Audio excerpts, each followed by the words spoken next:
And with me here today is Matthew Sloan, a senior manager from the Users Insights Lab, a unit within the Clean Cooking Alliance that specifically focuses on user research. And we will be moderating today's webinar. And today is the very first session of this webinar series, which is kind of brainchild of Matthew and myself. And understanding the value of user research, we recognized that there is still many myths and there's a lack of publicly available success stories that showcase the impact of doing user research. That's why throughout this webinar series, we aim to raise awareness and encourage you, our audience, to apply user research and its different methods in your daily work. It doesn't matter whether you come from industry, government, academia, NGO, or you are just a curious mind. So because we believe that by understanding cooking habits, cultural preferences, and barriers to adoption, we can develop cleaner, more sustainable, more efficient, and widely accepted cooking technologies. So today we are very fortunate to have two speakers, two amazing experts from industry who will be sharing their experiences conducting user research in their organizations. So we have Dorcas Anguria from PowerUp, a research manager, and Tony Chamberlin from BURN, who is head of product design electric. So they will be providing some insights and talking about their work shortly. And we are going to have a Q&A at the end. So please drop your questions in the chat as we go. And Matthew will pick from there and he will be moderating the Q&A part. And I see that we have a pretty impressive attendance today for a new webinar. And I understand that all of you are coming from different organizations. And before we move on to the presentations, I would like to hear actually how much do you know about user research. And I prepared two Mentimeter questions for you to kind of start with and to understand what we all know about user research. So for those of you who are not familiar, so Mentimeter is an interactive polling tool, which you can access just by scanning the QR code you can see on the screen. Or if you prefer to use your computer, then you can go to menti.com and use the code that is also provided. And your responses will be entirely anonymous.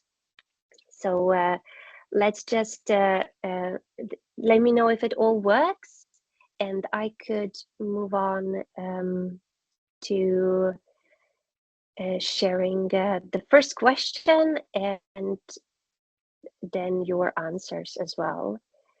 Okay, so the first question is, what comes to your mind when you hear user research?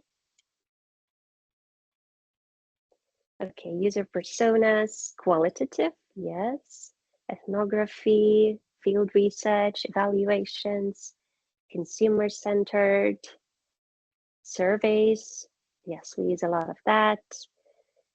Consumer preferences, task analysis, co-design, okay.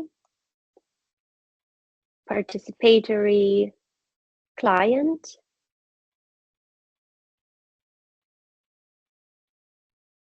choices, it's a nice one. Adaptability, community.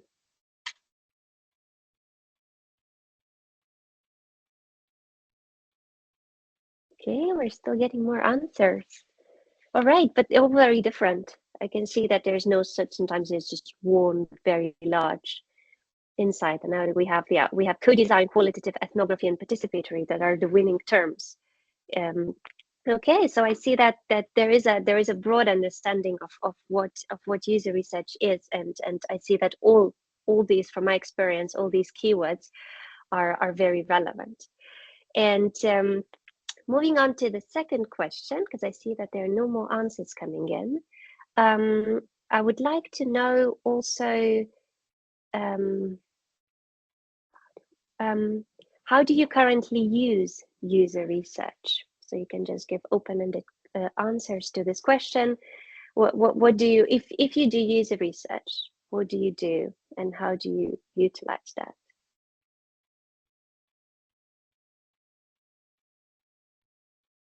Okay, stuff design, right? So it helps to improve the design of a product. Yes.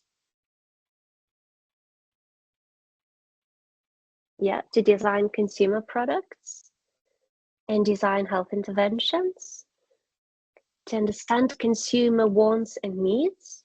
Yeah, that's the fundamentals, right, of user research. The choice experiment, key informant interviews and surveys, to develop the processes. Yeah, so it's it even can be applied in strategic thinking, adapting surveys, communication materials. So yeah, also works in marketing, right? Customer communication and training, monitor uptake in use, usage surveys, right? So how consumers use products, validate design and prototype ideas, use it for product design, strategic approaches to market, use of survey, project design and usage rates to identify how best they like to be interacted with, right? So the really the customer needs.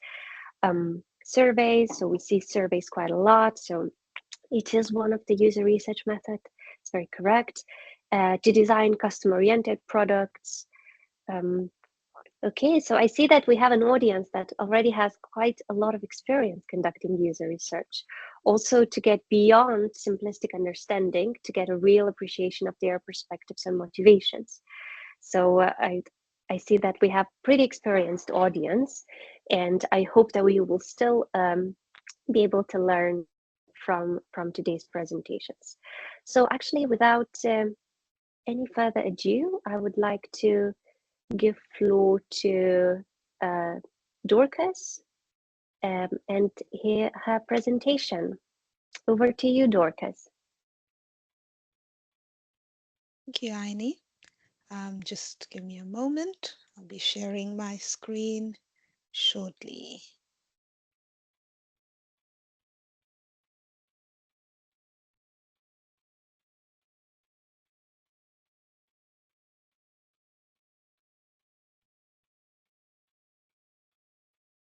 Please let me know if you can see my screen.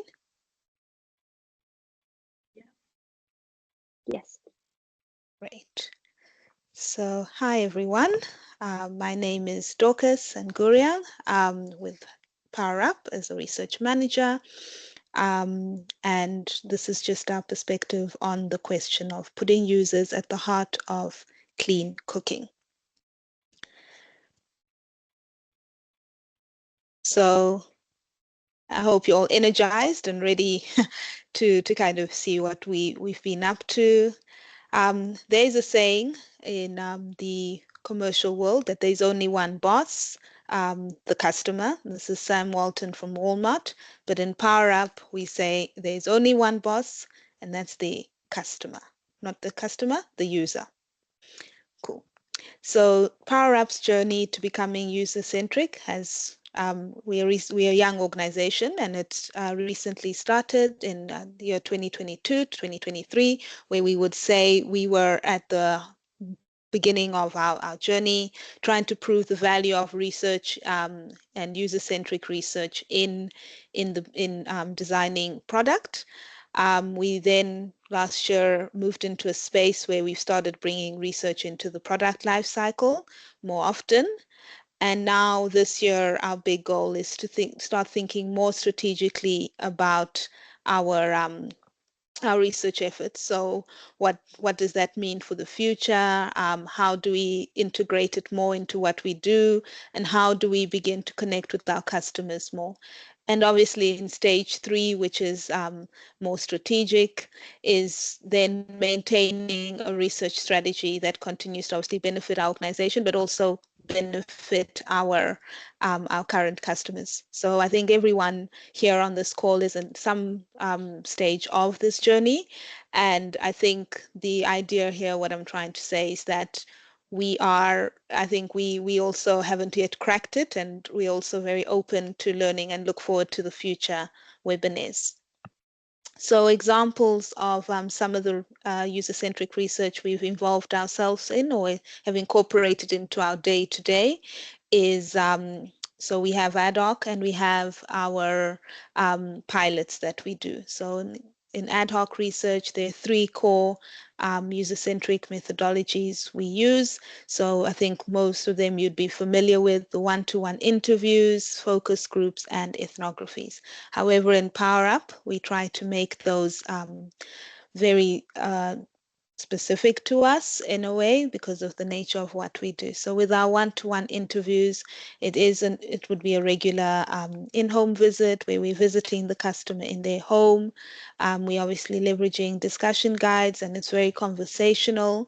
And we try to do this at least once a month to ensure that our user insights remain relevant as the operating environment changes. So as new competitors come into the market, as customers' lives change in terms of the cost of cooking or the seasonality of cooking, we try to conduct a lot of these home visits. I'll jump to the third one, ethnographies, which is a very important aspect of user-centric research to me, is we try to move away from traditional ethnography of just, going into a space and observing customers, and we do our own take on it, what we call cook with the customer. So we try to spend a morning or afternoon with the customer, preparing their everyday meals, using their own ingredients in their own environment, and doing so to ensure that it's the most comfortable and normal environment for them, but also to prove the efficacy of the appliance in terms of their own space. So we mainly leverage this as part of the customer product training, and it also gives us an opportunity to gain deeper insights about the emotional and functional connections that our customers have with cooking. And then the final methodology that we use, or method we use, is around focus groups. But in our own way, we've rebranded those to what we call friendship groups, where we ask customers, and this is something that we want to kind of roll out more across the different markets that we operate in.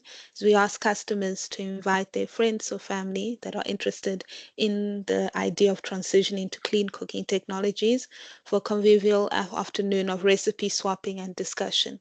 And this gives us an opportunity to get a diverse range of opinions in a focus group setup, while sidestepping the stranger awkwardness of traditional focus groups. I don't know if someone has a question. Hello?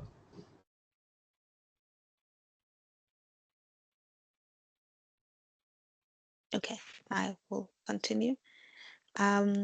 So with these three ad hoc research methods, it's more qualitative in nature, but it allows us to really stay connected with what our customers are thinking, what they're doing, and then begin to build what I will start talking about with our pilots, with the pilots that we run. So PowerUp, in collaboration with our distributors, run multiple pilots across the different markets that they operate in and we operate in.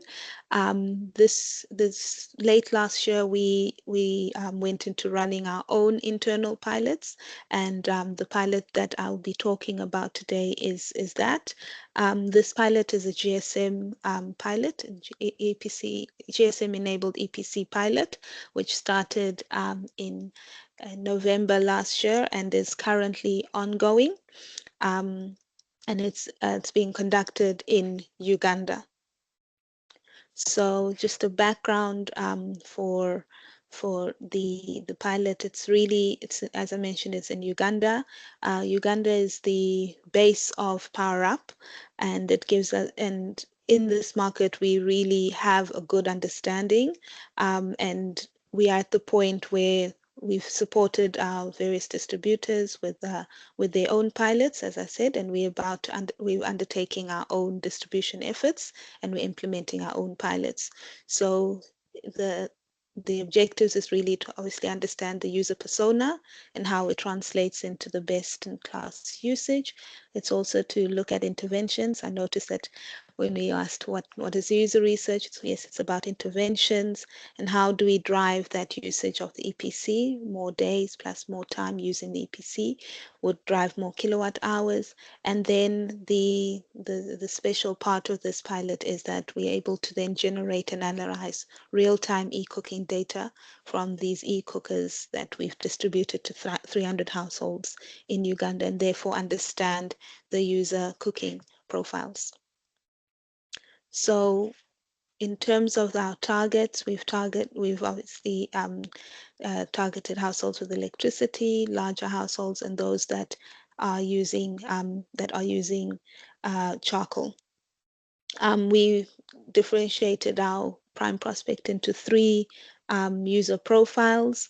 So where we've given them actual names, and this has been deployed to our in-field agents so that they can personalize the profiles of the people we are looking for, and obviously operationalize then their commercial activities. So we've got Doris, a civil servant, Sanyu, a small business owner, and Christine, a junior corporate manager. And so we've divided the sample of how we've divided the full sample by percentage to weighted towards customers or user profiles that in the past we've seen are strong users, but also would see the full benefit of transitioning to e-cooking. So to connect more with our customers and not to present the pilot as just simply a research exercise, we actually have created an engagement avatar.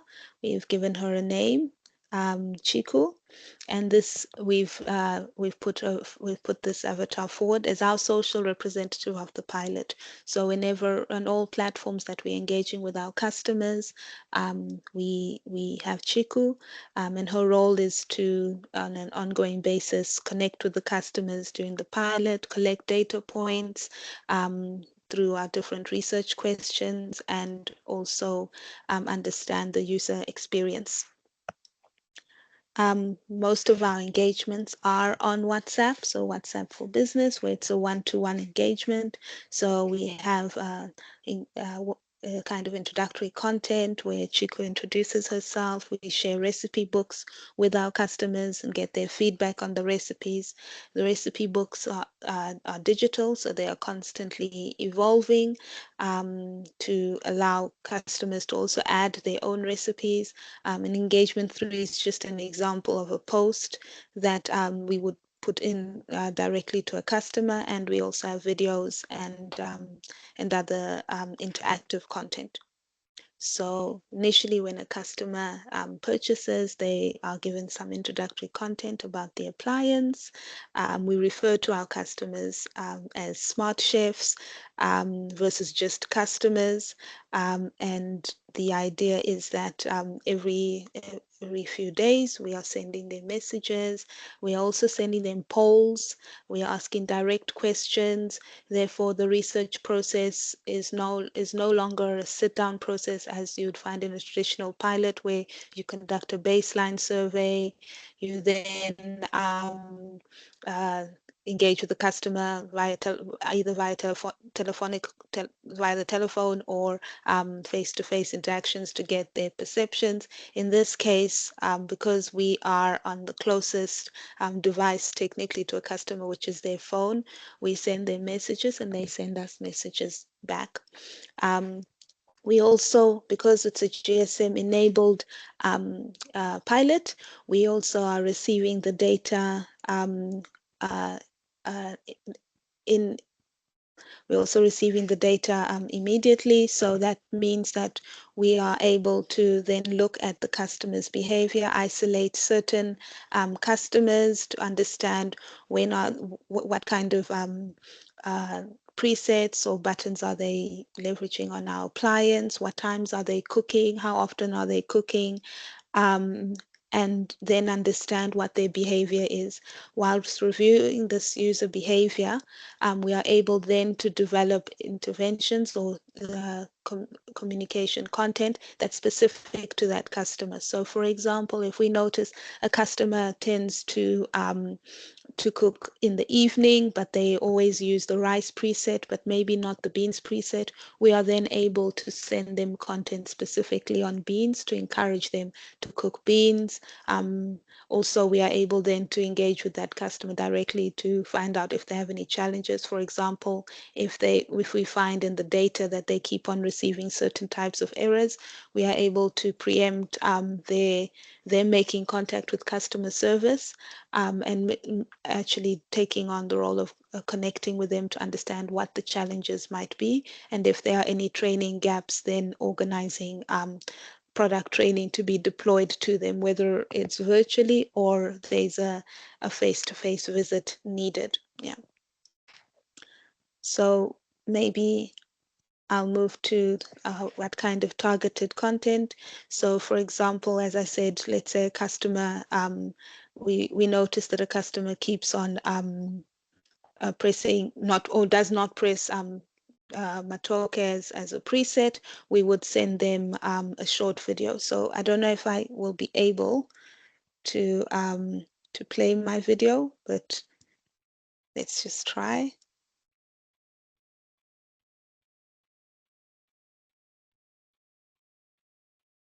So it's just a short 30-second video that we could send.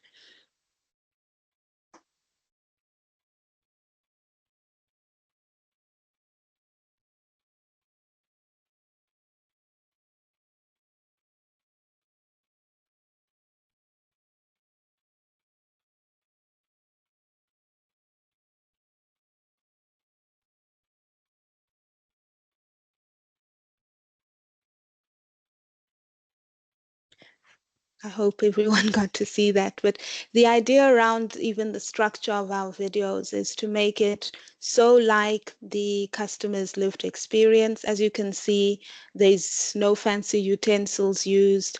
The way the matoke is wrapped is a way that ordinarily a customer might wrap it in their home.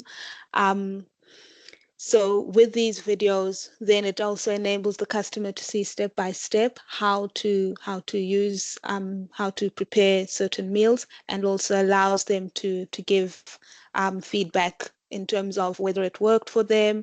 We also encourage our customers to send us back pictures, videos of what they've prepared, and also teach us new recipes that they might have made as well, and the challenges or positives that they've experienced in using the appliance, and also if there are any improvements that we could make. So this enables us also to anticipate if there are any changes or improvements we need to make to our product. We already have the customer insights versus constructing a research project just to answer questions that may arise. Yeah, so it's an ongoing process for us in PowerUp.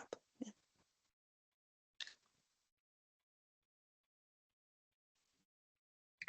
Thank you, Dorcas. You're very much on time. I was about to stop you, but you but you finished really very much on time. And yeah, so we can move on to Tony now. Tony, it's on to you now. And we're going to have questions, Q&A session at the end. Yeah, nice to meet everyone. Thank you to MECS and CCA and Anya and Matthew and everyone for putting this together. I will go ahead. Hopefully you can see my screen. Yeah, so I'll just jump right in. I started at BURN about 5 years ago, and I've been in product design for about 18 years now. So I'm definitely going to be coming from more of a product design centric focus. That's kind of the world that I live in. But I've tried to pull a lot of people on our team here. So I'm hoping that I represent kind of a diverse opinion from BURN, I guess, as far as market research and user research and how we put the user at the center of clean cooking. Yeah, I guess that's a bit about me. One thing I'm just going to note, you'll see ACOA written a lot in this presentation.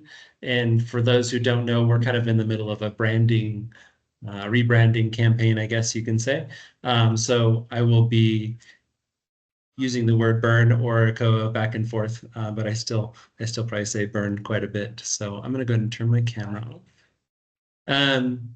So jumping in, BURN is essentially, for those who don't know us, we're a clean cooking company, or like an appliance company, I guess, in the sense that now we've developed quite a few products. One of our key objectives is really to be able to meet users wherever their energy needs are. And so that has kind of resulted in us developing quite a few products, from biomass to electric to LPG and institutional stoves. So we've been doing this for a little bit of time, but have been on the electric journey more recently. So like I mentioned, BURN is I'm going to be coming at this from a design perspective. At BURN, we design and manufacture our products as well. So that will, for me, starts with the design process and where the user and where we put the user in that process as well.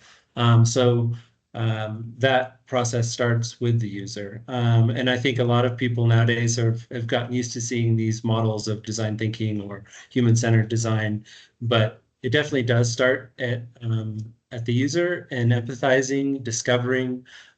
So in that process, we will basically start to run various forms of research.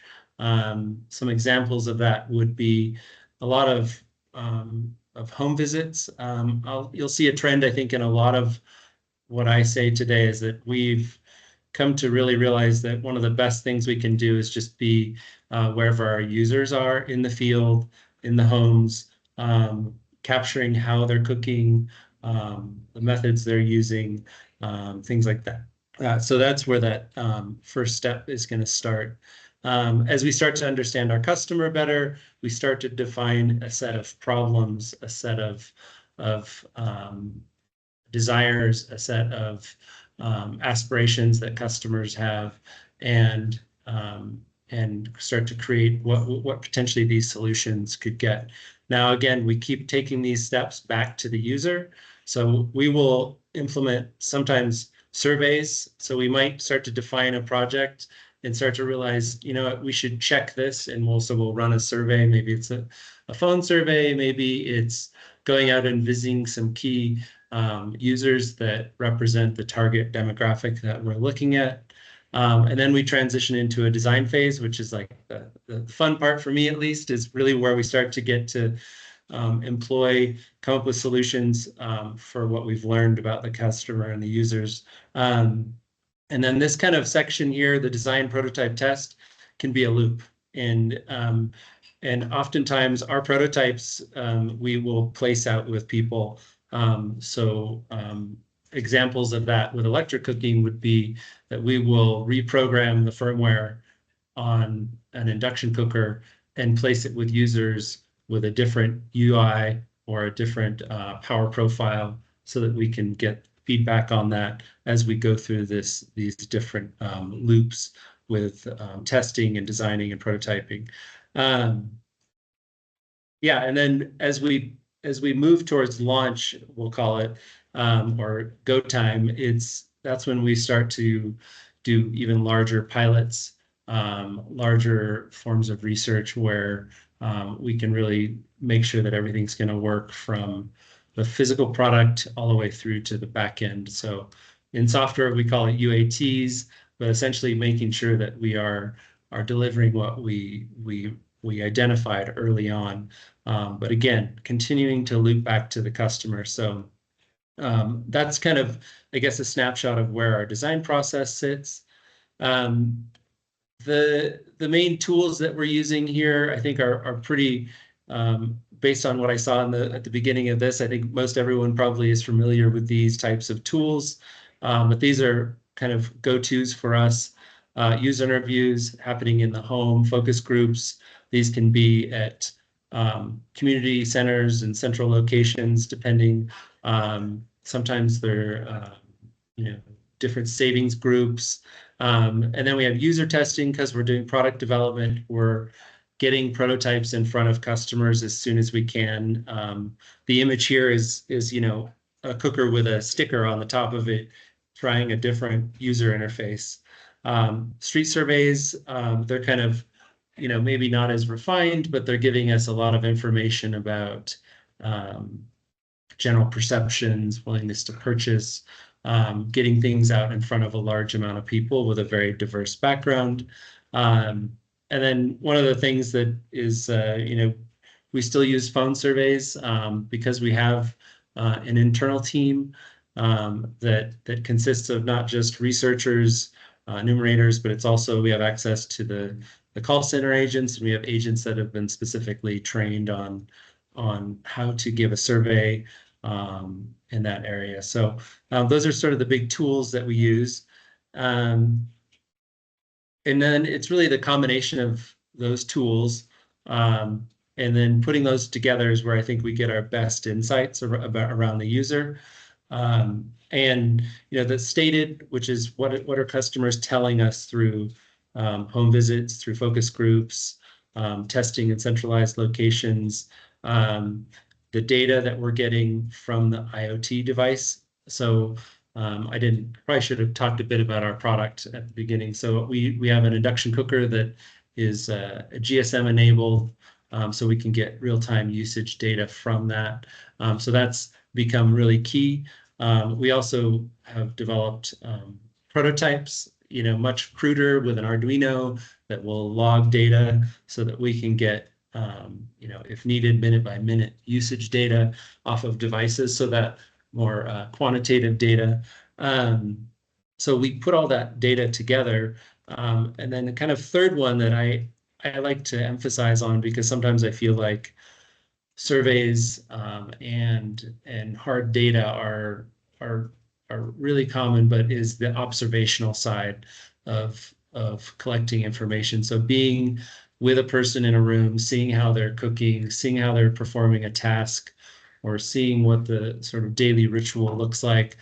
And for us at BURN, that means getting the actual engineers and designers even, into the field as much as possible, because it's their observations. That's where we start to see, opportunities or places where, even a user is not even indicating it or calling attention to it, but we see an area of friction that they've just kind of come to maybe dealing with on a day-to-day life, day-to-day, day in, day out, they deal with it. And we see like, okay, they're struggling with where to plug in the device or where to set the pots and pans in their kitchen. So I think this, in sort of understanding the context and observing users, for me as a product designer, and as someone that sometimes there's a language barrier or a cultural difference. For me, it's also just understanding and observing customers. I keep moving here. So I wanted to go through 4 challenges that kind of our team has identified: confirmation bias, and then what I'm going to call response bias, and participation fatigue, and participant selection. Those are kind of some of the big challenges that I think, deal with in our research activities around understanding customers. So around confirmation bias, this shows up where enumerators or agents that are giving the surveys or research activities in the field are leading customers or drawing conclusions from it. And then as we look at data, we see that, we tend to, how we analyze the data, we might have a hypothesis that sort of just sends us down a certain path. So some of the mitigations that we use to try and counteract this would be, just training our enumerators a little bit more than than what might be typical, to not just run the survey, but understand where and how to probe on a question, or dig a little deeper so that we can avoid just yes, no answers or things like that. We also will use quality assessments, so we'll have a separate team, or it's usually someone internal, but a group will call or follow up with participants in a research activity to just double check and kind of sense check some of the outcomes from that, to see if we're getting the same thing, and just ensure the quality of the data. Checking the outcomes against other data. So again, we're using multiple sources of data, so checking that. You'll see this in method in a few other places, but where possible, when we can, similar to what PowerUp was doing, where you can see data, you can follow up with a customer, you can run a survey and actually look at their data usage at the same time, and see, like, are their answers aligning with what we're seeing? Again, I think on this, like, the hypothesis that you start out, making sure that it's broad enough to not just lead you down a specific path. So one of the examples around this for us that we saw was when we were doing cookware research, because we provide cookware with our induction cooker, and trying to assess what size was needed. We looked at the data and really missed a lot of trends that we were seeing around people's habits around, for example, tea, and wanting to have a dedicated pot for that. And we really missed it as far as, like, understanding what types of cookware people needed and the sizes, and sort of where they fit in with their cooking activities. So just to keep moving here. So when it comes to response bias, some of the mitigations are going to be similar, but this is something that we've seen a lot, which is, participants telling us what they think we want to hear. I think sometimes that can be for a multitude of reasons, or overstating or understating the information. And then this kind of leads into some of my following points, which is what I call survey fatigue. It's not their first time. I find with certain customer groups, you will hit and run it. In certain communities, you will run into the same people multiple times. So mitigations around this, information. So just kind of limiting the scope that you're giving, or the information you're giving out about the survey and why you're doing it, so that you get a little more of an unbiased response. Using those multiple data sources. And again, survey design is going to be key, so that you can draw out maybe deeper answers from people. And I can't say that I'm an expert on this, because I really appreciate we have a team of amazing people that do a lot of this work to make sure we get good surveys and things like that. An example of this would be, we use cooking diaries, which is where someone records, or we record the cooking events in their day. And we have found that historically people will, when we go back and quality check, or if we have meters, we'll find that people are overstating information, or sort of telling us more positive things about our product. And when you go back and look at the data recorded, it tells a different story. And then, so I already touched on it, but participation fatigue. We see people either dropping out of studies, repeat participants, or serial participants, we call them, but people that if they find out about a study, they'll try and make sure that they can get into it, because sometimes there's some sort of compensation at the end, which is another subject maybe we could talk about. But and then oversaturation in a particular area. We'll find that people are in certain communities have been targeted not just by BURN, but by other clean cooking groups, and we start to get overlap.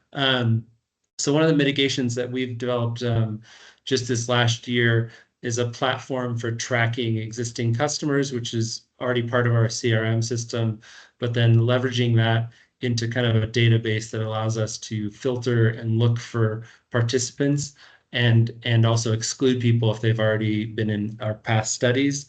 So if anyone's been in that database because they've been in a past study, then they are more or less, disqualified. So yeah, I think the example I've already covered here, but I think this platform is proving to be very helpful for us. So then the last one is around participant selection and the challenges that we face around that. Again, that's always just talking to the right participant. And I've seen a number of studies where we did the whole study, and at the end we realized that we didn't have the right person that we were looking for. Maybe it's primary charcoal, peri-urban, or something like that, and we miss it. So spending the time up front to make sure that we get the right customer. I think misaligned recruiting, the agents that do the recruiting, sometimes not understanding the larger scope can be a challenge. So again, the database that I mentioned before is becoming a big, an important tool. And then improving our survey tools and agent and enumerator training so that they are more empowered to be able to understand this better. Yeah, so the example on that, sorry, yeah, I think I've already covered it, but yeah, essentially people will get through research activities and find that people have already participated. So a lot of that is covering product development and existing customer research. I think the other part of how you keep users and at the center of clean cooking is around really just realizing that you're going on a journey with someone towards adopting electric cooking or clean cooking, and that journey doesn't just go up until the point where they've bought your product and they've maybe paid for it and they finished that portion.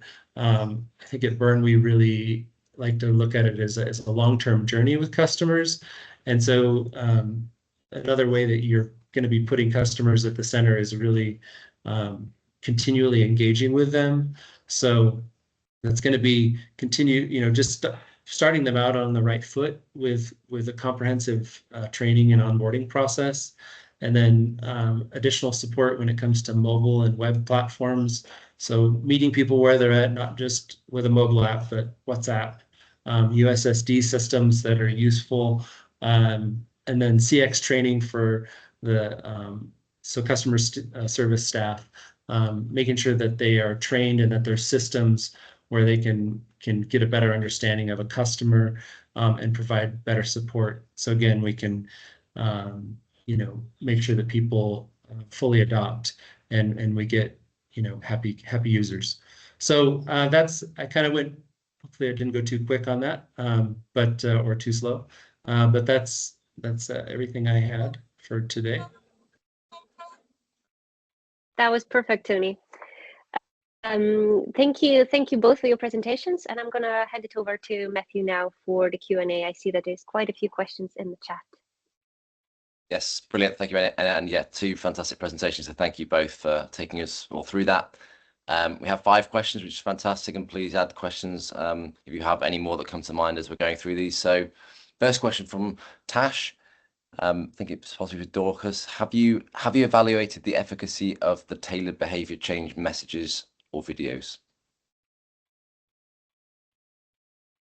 So that's what we're in the process of doing, because it's just been implemented in this current pilot. So we'll be able to report on results in the next few weeks. Yeah. Brilliant. Thank you, Dorcas. Next question is from Nick. Hi, PowerUp approach is great. It shows a real commitment to supporting e-cooking, not just the sales of products. What is your business justification for putting so much resource into post-sales support? I think at the end of the day, we all want users to use. So it makes good business sense. It also makes good environmental sense.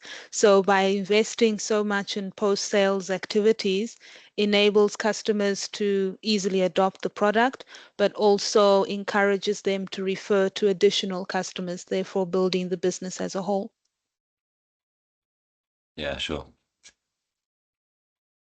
Okay, next question from Jean-Francois. In your graph, I think this is for you, Dorcas, as well. In your graph, What's the main reason of usage decreasing by time per kilowatt hours? So that's something that we're investigating, but qualitatively what we've seen is the major barrier for people using the appliance is actually power cuts. So it's not dislike of the product, it's mostly around availability of power. Yeah. Brilliant. Next question is a bit of a long one. So, hi Power team, amazing to see how your system and project have been implemented. Wanted to know if the GSM is integrated into the EPC or is it a separate system? Also, how do you overcome challenges in remote regions where the network is poor or not available? Cool. I think all the questions seem like they're for me. But so yes, the GSM is inside the appliance, so it's not an external element. Customers actually do not see the difference between the two appliances. So when you look at the EPC, you wouldn't know that it's GSM enabled. We have tested mostly in urban areas, but we are currently looking at more remote areas, say upcountry in Uganda and also in other markets. So it's an ongoing investigation, yeah. But it is, I guess, a barrier. Yeah. I can mention we've had to deal with some of the same challenges. I think that that some of that is when as it relates to user research is developing some different tools that we've used, different tools for our agents when they're selling to actually have an app that allows them to see like the signal strength in the area. So we've realized that that is something that we have to make sure that we're not selling to someone that is in a place where they don't get reception essentially. But you definitely see a lot. It's a much higher amount of people that can get that signal than you'd think. So we only see it getting better over time, I think. Maybe just something to add, in cases where we aren't able to receive the data via IoT, we also are able to extract directly from the appliance. So in such cases, we would go then to the customer's home. Yeah. Brilliant. Thank you both. Okay, next question. So question for both of you. Do you use any kind of incentives to encourage customers to engage with your different research methods? And if yes, what kind of incentives do you use? I can go first since she was already talking a lot, so I give her a break. I think I see a variety being used. It kind of depends on the survey. Sometimes we use airtime. Sometimes we use cash as well, and then how we disperse it will be different. So if we have like a cooking diary where it's very intensive and we're asking them to do something every 3 times a day or more, we'll have kind of tranches where they get a disbursement at a certain point halfway through the study or something like that. But it is a tricky one because we're trying to keep them engaged in a genuine sort of natural way. So sometimes it's not until the end if it's a shorter study. So yeah, that's kind of how I've seen it done. From our side, we've made a concerted effort to ensure that all incentives are non-monetary. So we use the UMEME voucher, so the prepaid electricity voucher that's provided to customers. Also within the pilot, because it's GSM enabled, we're able to see their usage. So we are running a 5-week program. Dependent on how much they use, they will be rewarded using by the UMEME vouchers. Yeah. In cases where people are not connected directly to a meter, we then offer a small cash incentive, but it's not as high as the UMEME voucher. Yeah. Very interesting. Thank you both.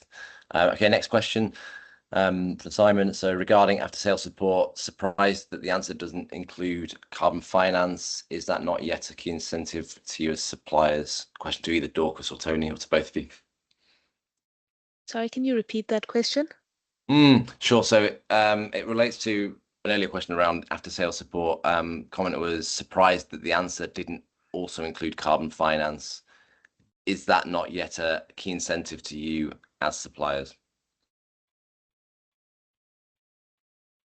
I think we could do another webinar on like how do you balance carbon and user and keep the user at the center of carbon. It's a hard one to do because I there are times where honestly I'm frustrated as a product designer. I want to solve a problem for a customer and deliver them a product that helps them transition to cleaner fuels.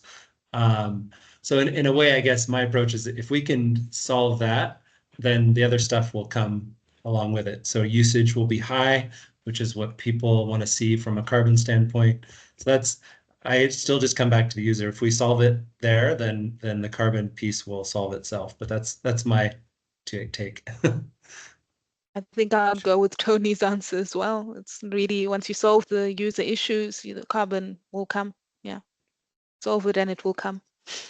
Yeah. Okay, brilliant. Thanks both. Next question.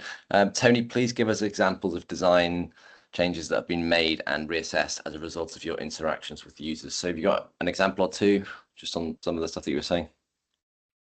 Gosh, there's, I think, a variety. I think some of it has to do with how maybe because we have a PAYGO product, for example, we're constantly changing the payment process and communication with the customer. So I would call that more on the sort of the digital side of our product. So how we, we'll do huge, we call them low user surveys where we go out and visit a large amount of what we would quantify as low users and to try and understand why they're not using very much or at all. So one example of that was a sort of mitigation that we did was we realized that we did visit all these people and we found that through the onboarding process, they didn't quite understand how to make a payment, or in some cases, they didn't understand how to use the product well. And so just by improving our onboarding process for the customer and the training process, we actually saw, I never remember the numbers, but we saw an increase in usage of that sort of cohort just through getting better training on the product. So I think that team is continually trying to revise those tools. So that'd be one example. Brilliant, thanks, Tony. Anything else, Dorcas, you'd like to add? No, nothing else from my side. Cool. Okay, next question from Sadiq. So, hi Matt, I'm Sadiq, joining you from the Horn of Africa. Hi Sadiq. I work with communities, children, educators on school meals, and I'm happy to learn with and from all of you. How can communities like mine harness the potential of clean cooking for schools meals participation? Are there specific suggestions that you have for communities like mine here in the furthest corner of continental Africa? Anyone, Tony or Dorcas, either of you like to take that? Any experience in that area? Trying to think, I've only tangentially been involved with some of our institutional products, so it's I don't have I wouldn't want to guess too much. So In our case, PowerUp currently only deals with household cooking. So we wouldn't necessarily engage with institutions. However, we have seen in other markets that some of our customer base are actually teachers at local schools where they purchase the EPC as a means to sell food to the students at the school as a kind of a side hustle. Yeah, and they find it more effective than cooking, say, these meals on charcoal, because you can cook multiple hard, long boiled foods in a short amount of time and then have it still warm or kept warm for sale later on at lunchtime to the kids. That's sick. Yeah, that's really, really inspiring. Okay, final question then from Nick. You both put a lot into user research. What advice would you give to a company just starting out on their journey? I would get out in the field, get out with customers. Don't rely too much on fancy surveys and things. And I think the more time you just spend with people, usually is where you see you learn. Brilliant. Maybe to echo what Tony has said, every moment is a consumer learning a moment or opportunity. Even when you have your sales agents in field, those are also user research opportunities to gather insights on the ground and from your customers. Brilliant. Love it. Thank you both. And Aine, back to you.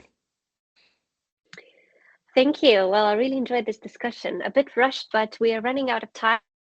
And I would really like to say thank you, very warm thank you to our speakers. And to our participants, I have a couple of more Mentimeter questions. So I hope that you learned something today and you'll be able to respond to a couple of more questions. Actually, just one question, which is related to what you've learned. So how do you think how are you planning to use research in your practice? Maybe a new method that you've heard today, and advice from our speakers. Especially, I think the final question was very much spot on for those of you who would like to start using user research. Can everybody see that? Is it visible, the question? And again, you can scan the QR code or use the code in menti.com.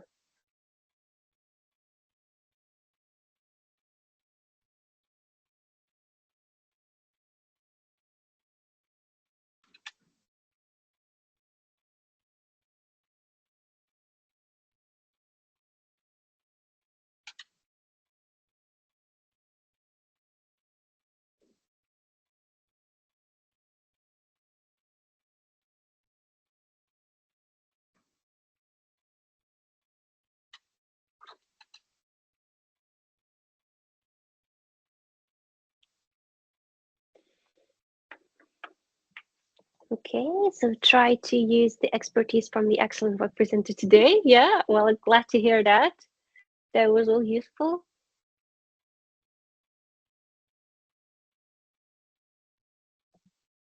To get out in the field and listen more to customers. Great presentations and discussion. Completely agree with that.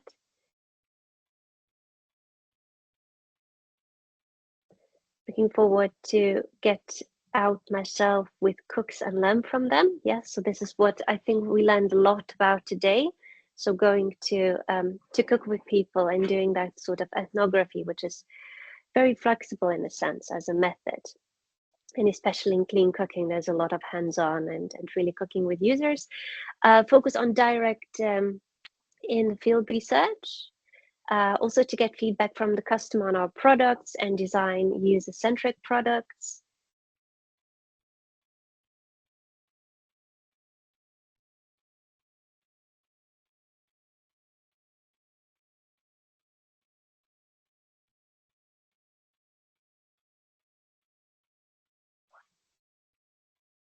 Okay, maybe another one response. Who's typing still? Okay, implement the experimental methods used by the presenters. So that's great to hear. That was all useful.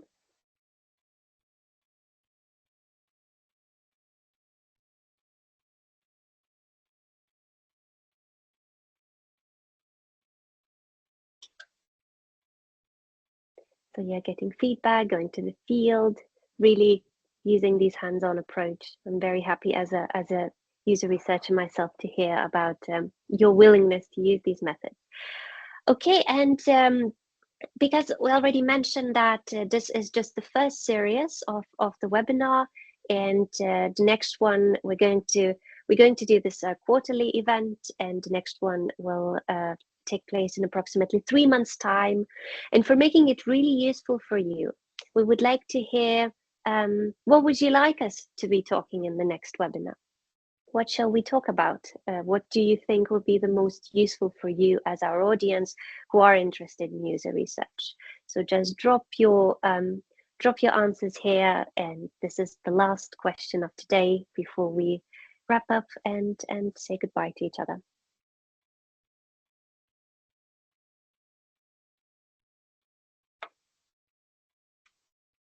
What would you like to learn more about? Deep dive into one method? Okay, but that's probably stories.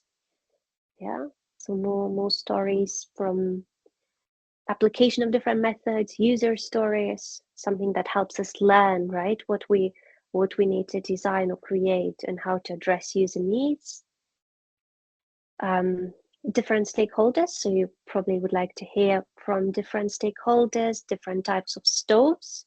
Okay, so today we learned about EPCs and inductions, which already kind of gave a good range, but of course there are many more devices out there. Real life examples, so more case studies, more real life examples of how user research is applied in practice.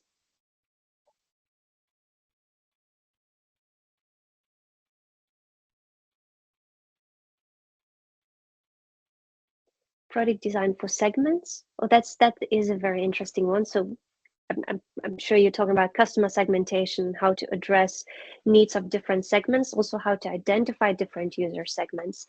That is, as Tony mentioned, could be a webinar on its own. That is a very complex and very interesting, also for myself personally, topic. LPG meter devices. So what we already saw, the electric meter devices and the LPG.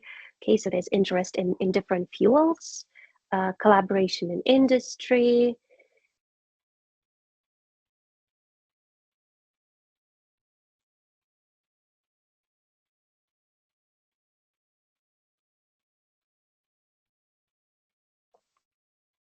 Okay, so I see that we got a pretty good input here, and people want to see more, more real world studies and methods, and we're definitely going to address that in our next webinar.